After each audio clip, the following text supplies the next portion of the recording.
Assalamualaikum warahmatullahi wabarakatuh. Kembali lagi bersama saya M Zaini di channel MZ. Kali ini saya ingin sharing kepada teman-teman how to speak in public, bagaimana public speaking yang baik. Namun sebelum itu jangan lupa like, comment, and subscribe channel saya, dan jangan lupa nyalakan loncengnya karena subscribe itu gratis, teman-teman.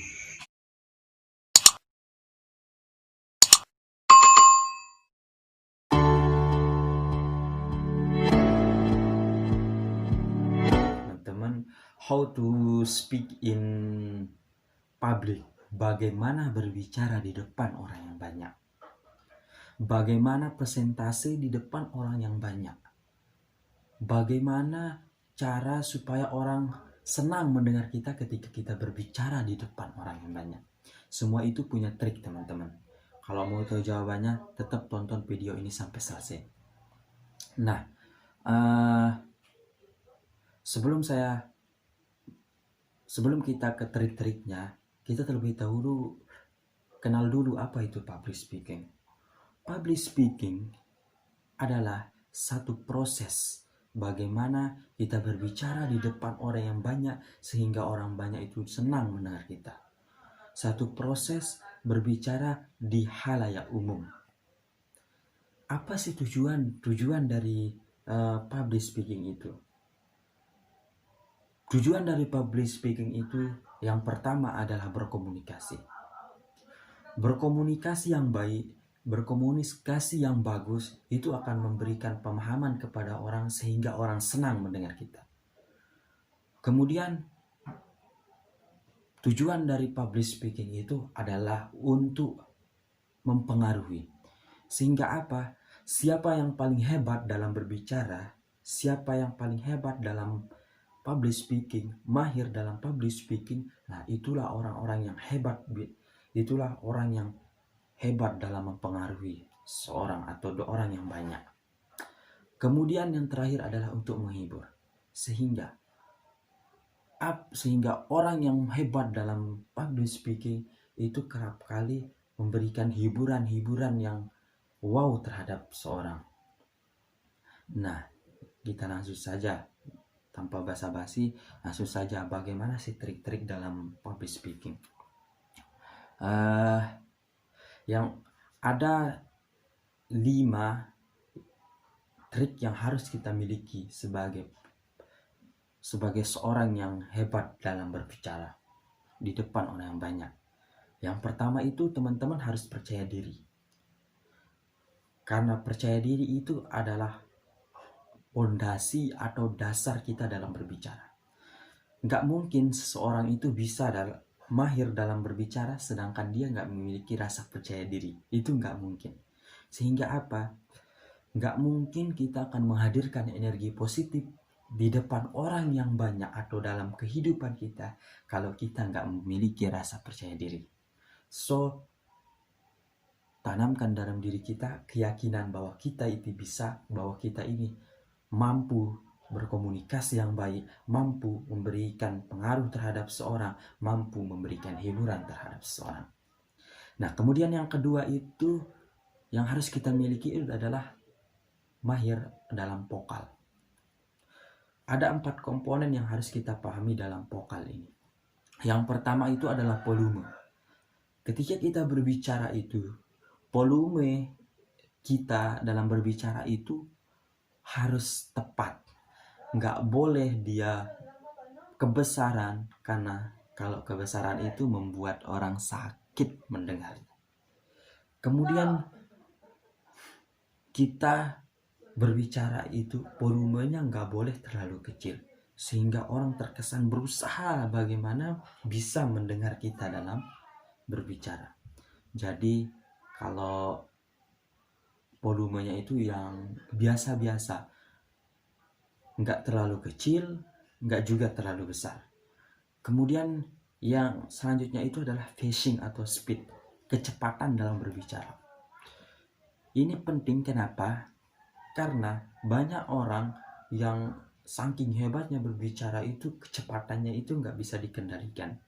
so natural, biasa-biasa saja. Kecepatannya itu diatur sehingga orang mendengarnya itu dengan jelas. Kemudian selanjutnya itu artikulasi. Artikulasi itu adalah pembicaraan yang jelas.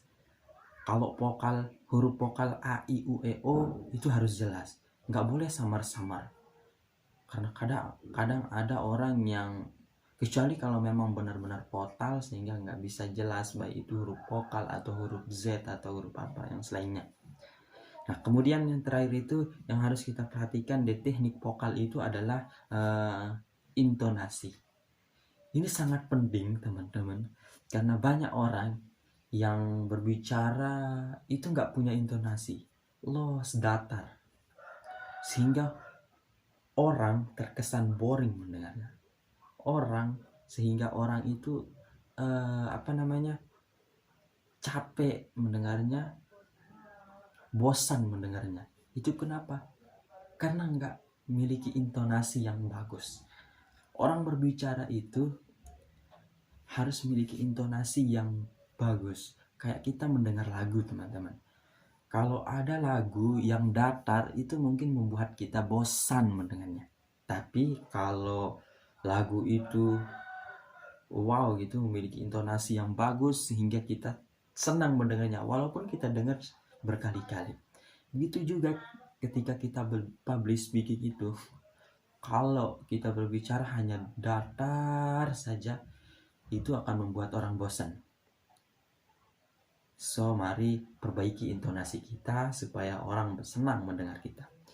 Kemudian yang harus kita perhatikan di dalam berbicara atau public speaking itu adalah position. Position ini adalah satu hal yang sangat kita butuhkan, karena position itu membuat orang senang juga mendengar kita. Kalau posisi kita itu kayak canggung terhadap seorang, posisi kita itu membelakangi seorang, itu terkesan tidak bagus. Posisi kita itu kayak ibaratkan seperti sebuah kertas yang kalau posisinya itu bagus, maka kelihatannya itu akan indah. Begitu juga dengan berbicara. Kalau posisi kita bagus, maka orang akan senang mendengar kita. Kemudian selanjutnya itu adalah ekspresi atau gestur. Yang pertama, ekspresi. Teman-teman bisa meluapkan ekspresi teman-teman dengan bagus, sehingga orang akan senang mendengar kita. Baik itu ekspresi wajah yang kita tawarkan kepada publik, itu ekspresi wajah yang senyum, jangan ngambek, jangan yang membuat seorang terkesan itu kita membencinya. Buat dia nyaman, buat dia termasuk bagian dari kita. Bisa menggunakan ekspresi mata, yang kalau kita membahas hal-hal yang sedih, kalau kita membahas hal-hal yang cerita yang sedih, maka pergunakan ekspresi yang sedih, jangan ekspresi yang senang, begitu. Kemudian gestur atau gestur gerak tubuh. Kalau tanpa pergerakan mungkin itu kesannya itu kurang menarik gitu. Maka teman-teman bisa menggunakan gestur atau gerak tubuh, baik itu bisa menggunakan tangan seperti biasa. Orang pada biasanya kalau berbicara public speaking itu tangannya tetap bergerak, kemudian kepalanya bisa melingkup gitu. Kemudian yang terakhir ini teman-teman, yaitu komunikatif. Perhatikan perhatikan kepada siapa kita berbicara. Kalau kita berbicara kepada halayak yang kebanyakan orang-orang yang memiliki intelektual, atau kebanyakan kita berbicara di anak-anak muda, mahasiswa, biasa itu adalah kita menggunakan bahasa-bahasa ilmiah. Jangan menggunakan bahasa-bahasa yang tidak dimengerti. Begitu juga kalau kita berbicara di depan orang-orang yang sudah tua, yang tidak pernah mengenyam pendidikan, gunakan bahasa-bahasa yang komunikatif sehingga dia bisa paham kita, sehingga dia bisa paham apa maksud kita, kemudian dia bisa paham bagaimana, apa sih keinginan kita, begitu. Teman-teman bisa berkomunikatif sehingga nyambung terhadap audiens itu dengan bertanya, kemudian tegur sapa kepada audiens itu bisa menyambung teman-teman, itu bisa membuat teman-teman komunikatif terhadap audiens, begitu. Oke, itu